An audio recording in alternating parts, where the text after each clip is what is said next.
ಹೆಚ್ಚಿಲಿಗೆ ಚಾಕುವನ್ನು ಹಾಕಿ ವಿಕೃತಿಯನ್ನು ಮೆರೆದಿದ್ದಾರೆ ಸರ್.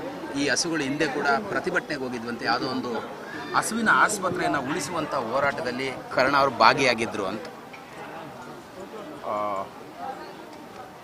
ನಾವೆಲ್ಲ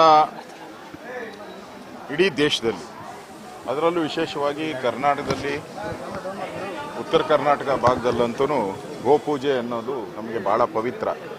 ಸಂಕ್ರಾಂತಿಯಲ್ಲಿ ನಾವೆಲ್ಲರೂ ಕೂಡ, ನಾವು ಸಣ್ಣ ಹುಡುಗರಿದ್ದಾಗ ಹಸುವಿಗೆಲ್ಲ ಸಿಂಗಾರ ಮಾಡಿ ನಾವು ಕಿಚ್ಚಾಯಿಸುವಂಥದ್ದು ಇದೆಲ್ಲ ಮಾಡ್ತಾಯಿದ್ರು. ಈ ಸರ್ಕಾರ ಬಂದಮೇಲೆ, ಕಾಂಗ್ರೆಸ್ ಸರ್ಕಾರ ಬಂದಮೇಲೆ ಮೊನ್ನೆ ನ್ಯೂ ಇಯರ್ ಗಿಫ್ಟಾಗಿ ಬೆಲೆ ಏರಿಕೆ ಮಾಡಿದ್ರು, ಬಸ್ ದರ. ಈಗ ಸಂಕ್ರಾಂತಿ ಹಬ್ಬದ ಗಿಫ್ಟಾಗಿ ಹಸುವಿನ ಕೆಚ್ಚಲನ್ನೇ ಕುಯ್ದಂಥ ಒಂದು ಜಿಹಾದಿ ಮನಸ್ಸುಗಳು, ಈ ಜಿಹಾದಿ ಮನಸ್ಸುಗಳು ನಾವು ನೋಡ್ತಾ ಇದ್ದೀರಿ. ಯಾರೂ ಕೂಡ ನಾನೆಂದು ಕೇಳಿರಲೇ ಇಲ್ಲ. ಇದು ಫಸ್ಟ್ ನಾನು ಲೈಫಲ್ಲೇ ಫಸ್ಟ್ ಟೈಮ್ ಈ ಥರದ ಒಂದು ಘಟನೆ ನೋಡ್ತಾ ಇರೋವಂಥದ್ದು. ಇದು ಜಿಹಾದಿ ಮನಸ್ಸಿಲ್ಲ ಅಂದರೆ ಇವ್ರು ಯಾರು ಹಿಂಗೆ ಮಾಡೋಕ್ಕೆ ಸಾಧ್ಯನೇ ಇಲ್ಲ. ಅಂದರೆ ಹಾಲು ಕೊಡುವಂಥ ಕೆಚ್ಚಲನ್ನೇ ಕೊಯ್ದಿದ್ದಾರೆ.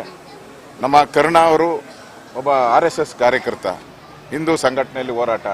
ಈ ಆಸ್ಪತ್ರೆ ಏನಿದೆ, ಕೋಟ್ಯಾಂತರ ರೂಪಾಯಿ ಬೆಲೆ ಬಾಳುವಂಥ ಆಸ್ಪತ್ರೆ, ಇದು ದನದ ಆಸ್ಪತ್ರೆ.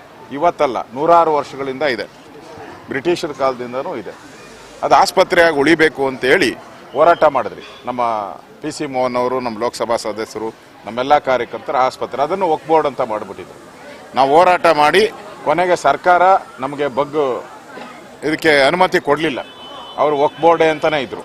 ಆದರೆ ನಾವು ಕೋರ್ಟ್ ಮುಖಾಂತರ ಅದನ್ನು ಸ್ಟೇ ತಗೊಂಡಿದ್ದೀರಿ ಅಲ್ವಾ? ಕೋರ್ಟ್ ಮುಖಾಂತರ ಸ್ಟೇ ತಗೊಂಡು ಅದು ಆಸ್ಪತ್ರೆಯಾಗಿ ಪಶುಗಳ ಆಸ್ಪತ್ರೆಯಾಗಿ ಉಳಿಬೇಕು ಅಂತ ಮಾಡಿ ಅವತ್ತು ಯಾವ ಪ್ರತಿಭಟನೆಯನ್ನು ಮಾಡಿದ್ರಿ, ಆ ಸಂದರ್ಭದಲ್ಲಿ ಈ ಹಸುಗಳೇ ಹೋಗಿದ್ದು. ಇವತ್ತು ಯಾವ ಕೆಚ್ಚಲನ್ನು ಕಟ್ ಮಾಡಿದ್ದಾರೆ, ಇದೇ ಹಸು ಅವತ್ತು ಪ್ರತಿಭಟನೆಯಲ್ಲಿ ಪಾಲ್ಗೊಂಡಿತ್ತು.